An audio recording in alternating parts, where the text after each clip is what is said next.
ለሚመጣው ዓመት በሰላም ያደርሳችሁ። አቡነ ዘበሰማያት አባታችን ሆይ በሰማያት የምትኖር ስምህ ይቀደስ፣ መንግሥትህ ትምጣ፣ ፈቃድህ በሰማያት እንደሆነች እንዲሁም በምድር ትሁን።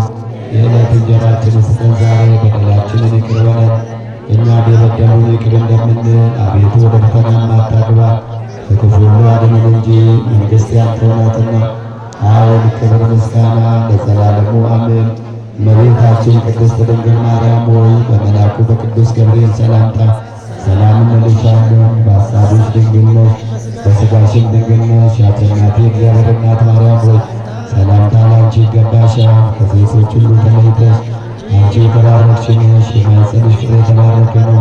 ጸጋን የተመላሽ ክብርት ሆይ ደስ ይበልሽ፣ ልዑል እግዚአብሔር ካንቺ ጋር ነውና ከተወደደው ልጅሽ ከጌታችን ከመድኃኒታችን ከኢየሱስ ክርስቶስ ዘንድ ይቅርታና ምሕረትን ለምኝልን ኃጢአታችንን ያስተሰርይልን ዘንድ ለዘላለሙ አሜን። ተናዘዙ። ጌታችን አምላካችን መድኃኒታችን የኢየሱስ ክርስቶስ የካህናት አለቃ ኃጢአትን ይቅር የሚል አባቶቻችን ለሐዋርያት ሥልጣን